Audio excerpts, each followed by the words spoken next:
Ouais, j'aurais pu aussi activer plusieurs calques d'un coup avec clic, majuscule, clic, clic, majuscule, clic, et cliquer sur le nom du style, en fait. Hein. Donc ça applique le style aux 4 calques d'un coup.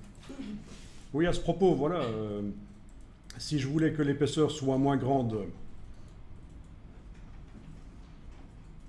je vais aller modifier le contour sur la première lettre ici.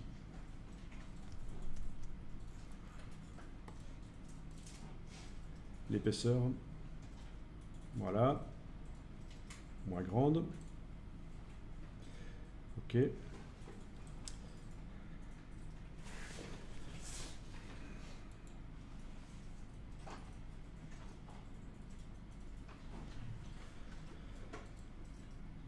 Alors, nouveau style et l'appliquer sur les suivantes. Et voilà, donc ça peut se faire rapidement en fait. Hein. Alors, je vais ici réafficher le fond blanc parce que c'est là que ça devient intéressant. Vous voyez à ce moment-là, quand on affiche le fond blanc, le logo vraiment tel qu'il sera. Et vous voyez le système d'encoche en fait. Hein. Vous allez pouvoir donc enclencher dans l'outil de déplacement ici, enclencher la sélection automatique du calque. Dans l'outil de déplacement, les options sélection automatique du calque. Et à ce moment-là, quand vous cliquez sur une lettre, le calque va s'activer. Le calque de la lettre va s'activer. Vous allez pouvoir la bouger et positionner. Alors, en plus de positionner comme ça, vous pouvez faire une position de l'empilement, modifier l'empilement en prenant les calques et en faisant remonter ou redescendre. Et donc, vous allez composer votre logo comme ça, en fait. Hein. Positionnement des lettres, les unes par rapport aux autres, positionnement des lettres dans l'empilement. Après, c'est vous qui gérez comment à quoi vous voulez qu'il ressemble, en fait. Hein.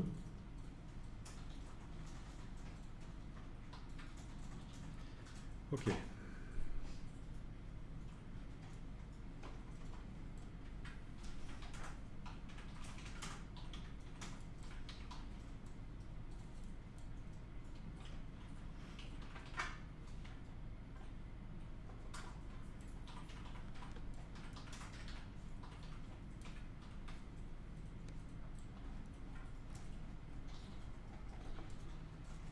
Voilà.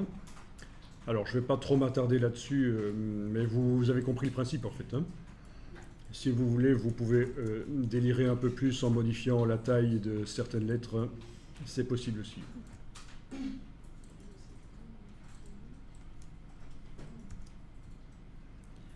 Et alors, l'étape suivante, ça va être donc de faire en sorte que ce qui est blanc devienne réellement transparent.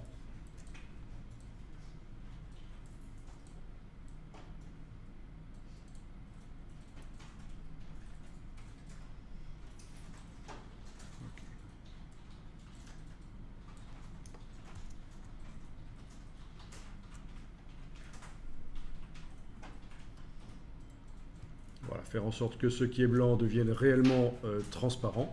Donc vous voyez l'effet graphique que ça donne, hein. C'est un effet d'encoche et pour retrouver rapidement quelque chose de graphique, ça peut être intéressant. Je vais l'enregistrer parce que je me demande si je l'ai déjà enregistré. Non, je ne l'ai pas encore enregistré. Si, je l'ai enregistré une fois, mais sans lui donner un nom. Voilà. OK. Il va donc falloir ici que les contours blancs deviennent transparents. D'accord? Les contours blancs doivent devenir transparents.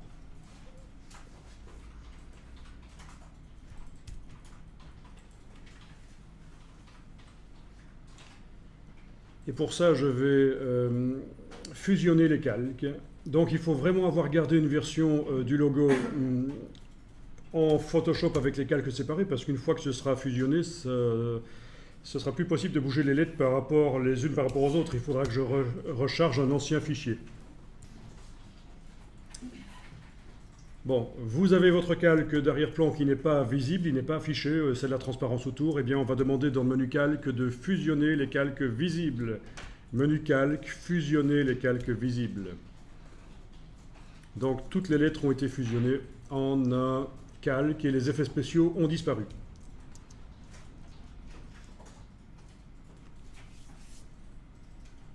Ensuite, on va faire en sorte que ce qui est clair dans le calque devienne invisible, et ça, pour ça, on va utiliser une technique qu'on a déjà utilisée. Vous allez double-cliquer à droite du nom pour faire apparaître les options de fusion, et vous allez prendre le curseur du dessus, voilà, pour rendre invisibles les parties les plus claires.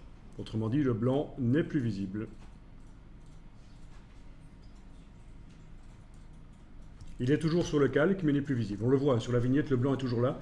Mais grâce à l'écrêtage, le double-clic à droite du nom et bouger le curseur ici, j'ai réussi à rendre les parties les plus claires invisibles.